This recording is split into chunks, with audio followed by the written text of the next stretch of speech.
Nous allons voir les origines de la bande dessinée. Ça a commencé très tôt, en fait, du temps des Égyptiens. Vous avez déjà vu certainement des frises représentant les travaux des moissons, par exemple. Attention, ce ne sont pas les hiéroglyphes. Les hiéroglyphes sont un langage et c'est des symboles.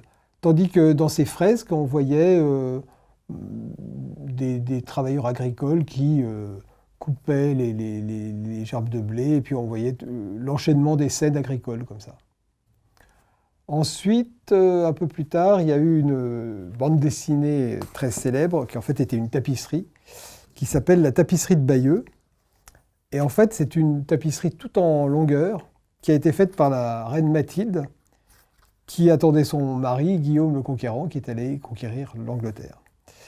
Et donc, cette tapisserie décrit l'arrivée des Normands en Angleterre. On voit les bateaux, et puis petit à petit les chevaux débarquent, et puis il va y avoir la bataille d'Hastings, ainsi de suite, comme ça. Et donc c'est une très très longue tapisserie. Et les seuls textes indiquent les lieux ou les personnes, par exemple, là on voit Edward. Voilà. Et puis, en fait, ce qui va vraiment influencer le monde entier, c'est le Japon. Puisque au Japon, il y a un graveur et peintre très célèbre qui s'appelle Hokusai, dont on connaît la vague, par exemple, qui est très très connue. Hokusai invente le terme de manga, qui veut dire dessin au fil de la pensée, un dessin un peu sur tous les sujets. Et il fait des centaines de petits livres sur tous les sujets.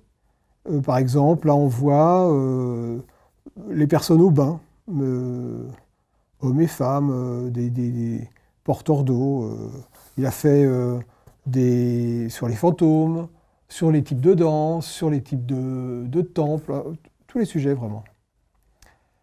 Et donc, ce dessin libre devient le terme manga. Il y a la mode du japonisme à la fin du XIXe siècle.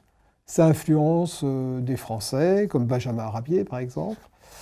Il y a aussi en Allemagne, il y a Topfer qui fait des aventures. Et puis, en France, voici par exemple au début du siècle, au début du XXe siècle, je veux dire, Bécassine. Alors, Bécassine, c'est déjà vraiment des bandes dessinées. Les cases sont suggérées, c'est-à-dire il y a un espace entre chaque image, et de temps en temps vraiment fermé, comme là par exemple on a un cercle. Et les textes sont sous les images. Voilà. Et ensuite arrive vraiment la bande dessinée telle qu'on la connaît aujourd'hui, c'est l'apparition des phylactères. Et donc c'est Winsor McCay qui a inventé Little Nemo en 1905. Et c'est un génie du dessin, il avait été architecte, donc il a une connaissance parfaite de la perspective. Et il y a des transformations. Alors, lui, il numérote encore ses cases. Donc on voit le sens de lecture comme ça. Et puis, il associe de très particulier que parfois il y a des transformations.